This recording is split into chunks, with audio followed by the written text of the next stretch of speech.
Hello there, my name is Martin Henley. This is the Effective Marketing Content Extravaganza. And if you're new here, you won't yet know that I'm on a mission to give you everything you need to be successful in your business, providing, of course, what you need to be successful in your business is to know more about sales and marketing and to be implementing that more effectively and more motivatedly, if that's a word.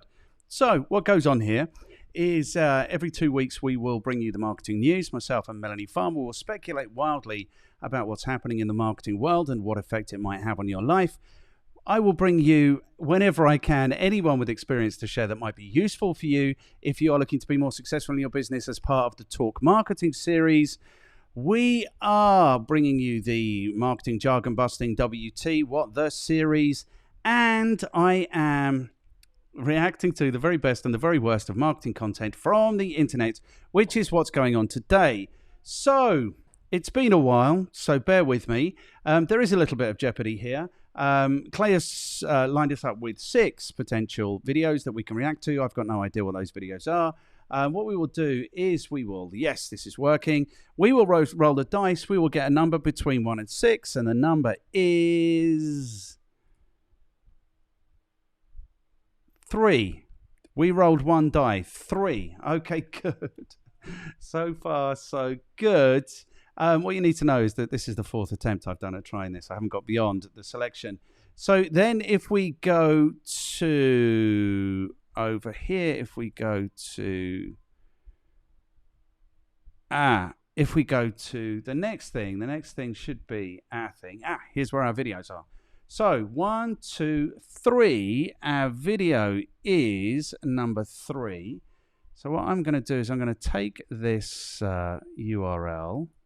I'm going to take this URL. I'm going to copy it.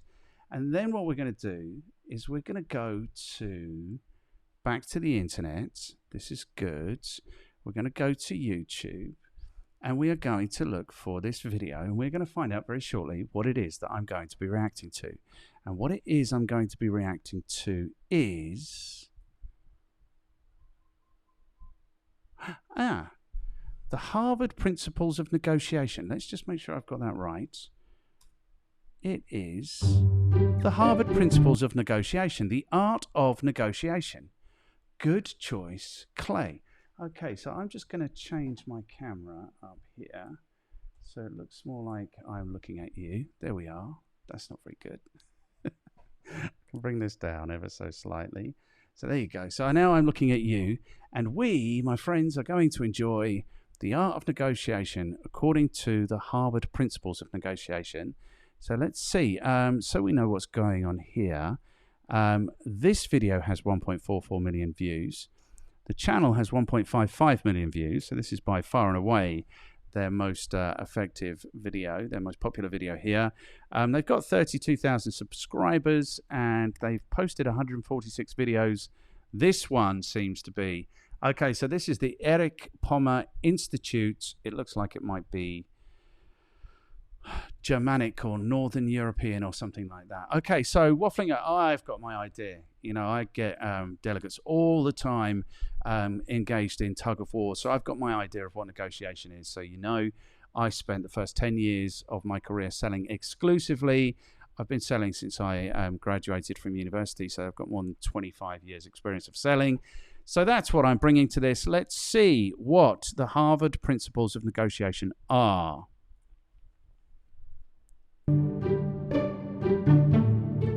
Conflict negotiation. Here's my first recommendation. If you're going to be negotiating with someone, don't be in conflict with them. That's a stupid place to start. Nobody wants to lose. 100% nobody wants to lose. You are making it worse for yourself if you're in a conflict with people. As I said before, this Harvard model of negotiation is based on 4 principles. Before we go into these principles, we might want to reflect for a second, why principles? Why not rules? And that's quite interesting that the Harvard people choose to go for principles and not for rules, because if you... I'm guessing this guy's German. ...have rules like in laws, chances are very high that that is too linear and too strict. and that people simply think if they follow these kind of rules, everything will be fine. Whereas if you have principles, it is much more organic, it's much more wider. Flexible, I think, is the word he's looking for. So if the rules are fixed, you want flexible kind of principles. Like flexibility is the key to negotiation for me. I mean, I think understanding what the other person really needs is the key to negotiation.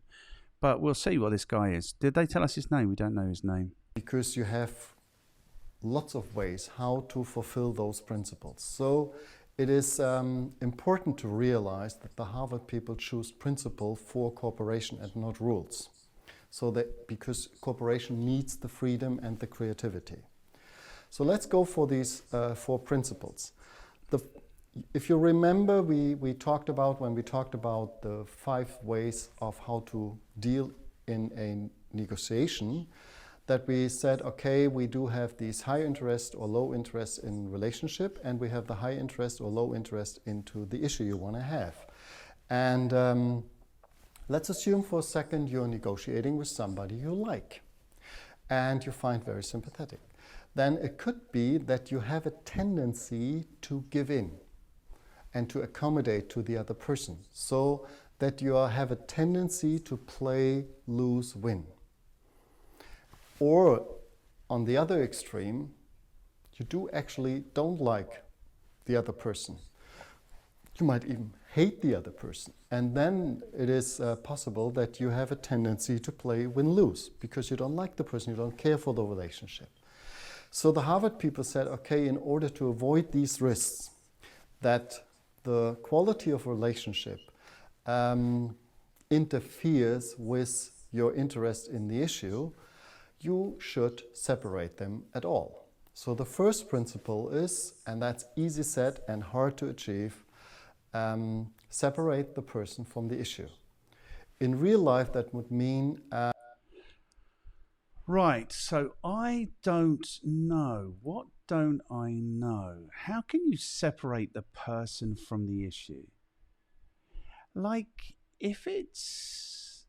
I mean, I'm assuming, because I always assume this is like a business negotiation, but what if it's something that's more personal? Like if you're fighting with your neighbours over like where the boundary is between your 2 properties, or if they're continuously parking their car, I would say that's not a negotiation. See, rather than defining principles and rules, it'd be better if this guy had defined what negotiation is before he started, really, because what are we negotiating? And here's what I would say, 100%, get the person to like you that you're negotiating with. That's a great place to start. Like if you're friends, don't get into it, like don't be strangers. That's insane. So at the very beginning of a sales relationship, my recommendation, build rapport, make friends, like 100% make friends. Because if you're going into a negotiation, you've got no feelings for these people, they've got no feelings for you. Why would they care if you get what you need out of the negotiation? Why would you care if they got what they need out of the negotiation?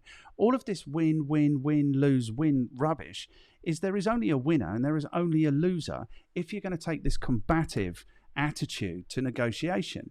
Like actually, my recommendation when I talk to people about negotiations, get on the same team. You know, work out what you really need, work out what I really need, work out what you can really give up, work out what I can really give up. Get to the point where everyone's getting what they need out of the negotiation. And if you can't get to that point, then it's perfectly fine for everyone just to walk away and say, well, that didn't, you know, we couldn't quite help each other in the way that we wanted to. So I don't like this win-lose. Like as soon as it becomes a competition, nobody wants to lose a competition. So as soon as it becomes competitive, it's over. And there is no win, lose, win, win. This doesn't exist because somebody's going to walk away from this feeling terrible about what's gone on. And now, if you've won a customer because you've beaten them in a negotiation, or you've won, or you've taken on a new supplier because you've beaten them in a negotiation, that isn't sustainable. They are going to bear that grudge forever. Maya Angelou is credited with saying, you'll forget what people say, you'll forget what they do, you'll never forget the way they make you feel. In negotiation, people can get really upset. And the reason is because they're actually going out of their way to upset each other. So you're getting a sense of where I'm coming from. Let's see how this German fellow's doing with this thing. So where are you? Back to you. I feel really bad that I don't know his name, and we haven't even done any like rapport building. Like, did they tell us his name? You can negotiate very hard, but you should never be hard on the person, unfriendly and so on and so forth, because it is in your own interest to understand the interests of the other people, and therefore the other partner is not your enemy, it's actually your partner. Otherwise you don't get what you want. Because otherwise, if you could simply order what you want, you wouldn't negotiate. So the other party is your partner. So the first principle is separate the person from the issue. Don't agree with that. Easy said, hard actually to live. The second principle we already heard when we illustrated with the pumpkin example. If you remember, 3 people had a position. They all wanted the pumpkin. Since there was only one pumpkin, it was not possible to give everybody the pumpkin. There was too limited resources. The solution that was not found based on the position and focused on the position, but oriented on the interests of the people. You remember, one wanted the shell for a Halloween mask, the other one wanted the soup, so he needed the meat, and the third person simply the seeds. So the interest, on the level of interest, it was possible to find a solution that everybody made happy. So a win-win solution. So the second... Good. Okay, good. What a fantastic analogy. So, bear with me.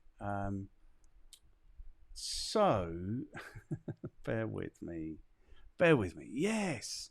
So this is what you need to do. This is 100% what you need to do, is work out what everyone needs from the deal. And that's a fantastic analogy. If somebody only needs the seeds, somebody only needs the shell, somebody only needs the meat, then that's ideal. But this is, for me, is the point of negotiation, to get to the point where you know this. So you don't negotiate hard. You don't ask anyone to give up something that they can't really give up. And also, I think, now this guy's operating in a second language, and I can't operate in a second language. So all kudos to him. But the issue is, it's not what they want out of the deal, because what they want is what they want. Like, so the question is, what do they need out of the deal? What do they need out of this arrangement to make it a good arrangement for them? And I think want is a dangerous word, because you might want to beat me. Like, people do want to beat people in negotiations. That's what they want to do. Some people just get off on winning. They do. I don't think that's a great strategy, because what happens is, somewhere down the track, they're going to remember how you made them feel, and they're not going to want to do business with you for any longer than they possibly have to. So that's not a sustainable position. So the question is, what do they need? And certainly I'm not going to give up something I need for something that you just want. Do you know what I mean? So what needs to happen is you get to a point in negotiation where everyone's friends, everyone is genuinely interested in seeing a good outcome, and they are happy to discuss what they really need to take away from the thing. Because if you bring want into it, then want is just so subjective and so selfish. Need is real. That's what I think. I'm glad I've seen this video. This is like, he's burping a little bit, I'm burping a little bit. I apologize for both of us. But this is fantastic analogy. The pumpkin. I'm going to remember that, and I'm going to use it. Second principles of the Harvard people for cooperation is you should not negotiate position focused, but interest oriented. And later, when we come to the U model, I will show you what kind of questions you have to ask in order to examine the interest of people who are negotiating. The third principle now is that, and that is, if you're actually looking for a trick for win-win, you might find it here.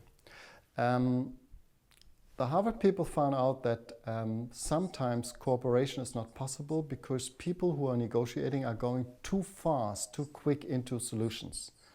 You hear a problem and you immediately suggest a solution. And if all parties are doing this, chances are very high that you then only negotiate these kind of positions and you end up with a compromise, in the best of all worlds. In order to get to the win-win, they suggest now a different approach. They said, based on the interest, you should first develop criteria that must be fulfilled by a solution that you could say yes to. Or in other words, what conditions must a good solution that you could say yes to fulfill? Just to illustrate this principle a little bit, just assume you want to invite somebody out for dinner for a restaurant. And you want to make sure actually that the person you invite to actually likes the restaurant. So you could ask this other person, how would you realize that the restaurant is a good restaurant for you? And then immediately the person would tell you some conditions that must be fulfilled by a good restaurant. For example, a small menu, because a small menu for this person suggests that it is actually fresh cooked. Or it might say a certain quality of light. So, and then you could elaborate a little bit more what kind of light the person means, like candle lights or whatever. Or that there's a certain quality of hygiene, or and so on and so forth, music and so on. So you would get a whole set of criteria that must be fulfilled. And the interesting thing about the criteria is there are much more restaurants than only one restaurant that would fulfill the criteria. So working with criteria kind opens a world of lots of options. And whereas positions, it must be we go to chez Félix, for example. Yeah? So the third principle is, before creating a solution, agree on certain principles that must be fulfilled by a solution that you could say yes to. And so at that stage of the negotiation, we would have a set of criteria for party A, and we would have a set of criteria for party B. And you will find a win-win solution in that moment where you find one option that fulfills all criteria of party A and all criteria of party B. Win-win. So this is how we get win-win solution. And the fourth principle is, and this is based on the research that people like to choose. So the Harvard people suggest right, okay, good. So I really like this now. I thought it was going bad, but I actually really like it because what? Because work on the criteria. This is exactly what I'm saying. Like, actually work on the criteria. So we are up to number 4. Number 2, what was number 2? Number 2 was, I can't remember what number 2 was. But they're basically saying the same thing. I just don't like this. I'm going to look up a definition of win in a minute, because I think for you to win, somebody has to lose. This idea of a win-win situation, like it doesn't need to be competitive. Win is too competitive for me. So it's interesting. We're up to number 4. Have different options to choose from. So they suggest don't develop only one option that then is the best solution, but maybe 2, 3, or 4 options, and then take the criteria and evaluate your options by the criteria to find the best option. So that, and by doing so, the solution that was found by the parties will be much more sustainable, because they also have the sense they have actually had a choice. So just to repeat these 4 principles of the Harvard model of negotiation. It is separate the person from the issue, negotiate not position focused but interest oriented, develop first criteria that a good solution must fulfill, and develop several options to choose from. So if you follow these 4 principles, chances are very high that, that you actually go for cooperation and that you avoid competition. And in the next chapter, I will then guide you through a pathway through conflicts, how actually to do this and how to apply these kind of principles. Okay, good. All right, so interesting. I am just very quickly going to get a definition of win. Win definition. Dictionary definition. Be successful or victorious in a contest or conflict. Acquire or secure as a result of a contest, conflict, bet, or other endeavor. There are hundreds of prizes to be won. Win as a noun, so that's the verb, to win. The noun A successful result in a contest, conflict, bet, or other endeavour. A victory, like a win against Norway, for example. So win, for me, has no place really in a conversation about negotiation, because nobody wants to lose. That's the thing. Nobody wants to lose. So why are you creating a situation by even using language like that where people lose? So I think, the way I teach negotiation is essentially there's a buying signal and then there might be an objection. So the objection might be, it's too expensive. It's too expensive might mean 20 things. So if you respond at that point, a little bit like he was alluding to, then you're guessing and you're probably going to get it wrong, what they mean by it's too expensive. The correct response is just to ask, what exactly do you mean by that? And then they might say one of these 20 things. I don't think it's worth 20, or I don't think it's worth the money that you're proposing. I don't have that much to spend. I have to get authorization. I can't get authorization for this, or I can't authorize something that's that amount of money. We were using another supplier that were charging us much less. Like whatever these 20 things might be, once you know, then you can address. And exactly like he was saying, where you say you don't go in too fast with a solution, the response all the way through the negotiation should be, if you're the seller, what do you mean by that? So they'll say, well, I can't authorize that amount of money. What do you mean by that? It means I'm going to have to get my boss involved. Okay, and what do you mean by that? Well, what I mean by that is that if we get my boss involved, then there has to be a whole different level of investigation and study and all of these kinds of things, and it's going to take this amount of time. Okay, and what do you mean by that? Well, what I mean by that is we could probably get this done in the next 3 to 6 months if we're going to get it done. Well, what do you mean by that? What I mean by that is I'd like to get it done. I need to get my boss involved, but I'd like to get it done. Okay, well then let's get it done, So for me, this is much less antagonistic than I thought. But don't talk about, there can't be a win-win. There can't be a win-win. Win-win doesn't exist, because to win is to be successful or victorious in a contest. Don't set your negotiations up like a contest. Make friends with the people that you want to do business with. And if they're having challenges in actually buying the thing that you're selling, work with them to overcome those challenges. That is the Henley model of negotiation. If you like it or otherwise, let me know. And I'm not discounting the fact some people just really like to win. Some people really just like to win. And so if you're in that kind of negotiation, ask yourself the question, what kind of customer or what kind of supplier are these people going to be a little way down the track? Is it really actually worth getting yourself beaten up to get this thing done, is what I would say. What we will do to end this, I don't know if this is this is clearly this guy's interpretation of the Harvard principles of negotiation. I don't know how accurate it is. Let's see what they're saying in the comment. They're saying, I feel ashamed that I'll be 30 in 2 years and have never known any of these principles of negotiation. I will work relentlessly until I master these concepts. What a wonderful video. Cheers. G. Rude, wherever you are, man, or lady, go easy on yourself. It's okay if you get to 30 and you don't know these 4 specific principles of negotiation. I'm almost 50 and I did not have a clue about it. You must remember the party sitting opposite also might have read the 4 principles. Let's hope they have, because then you're going to start actually thinking about each other's criteria earlier. I am 46 and doing a small business. Never heard of these businesses too until, okay, that doesn't really make sense. It's important that they also know these principles. This is not about tricking people or parties to gain an advantage, but seeking win-wins. Can't have a win-win. See also Covey's third alternative or various iterations of restorative justice in non-judicial systems. By the way, I may have misinterpreted your comment. If so, I apologize.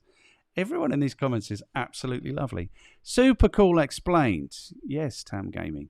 I make my MBA ATM and have to say this is an awesome presentation to understand it well and easy. Yes, good. Hasano Setiono, separate the person from the issue. Negotiate, not position focus. Okay. Thanks for that, Hasano. The wrong way, 1 problem solution. Read more. What I said. The right way, interests, A's goals plus B's goals. 2, diagnosis, A's criteria plus B's criteria. 3, design, solutions, enumeration. Deal, as criterias, U, B's criteria. Don't know what that means. Okay, good. I mean, it's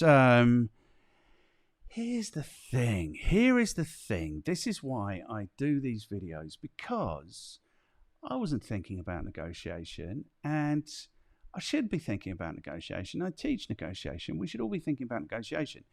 If you're going into a sales situation, you need to have a plan. You need to have a plan, and the plan needs to be essentially, where are you right now? What do you need to get out of this relationship, and how are you going to go about getting it?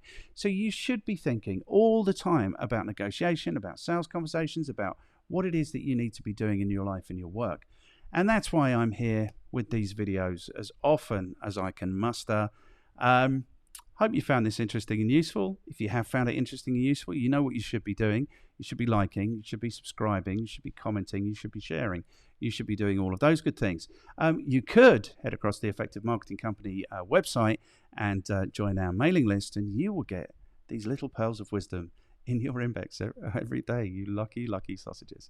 Okay, my name is Martin Henley. This is the Effective Marketing Content Extravaganza. Do take the time to like, share, comment, subscribe, do all of those good things, and we will have something again for you very, very shortly.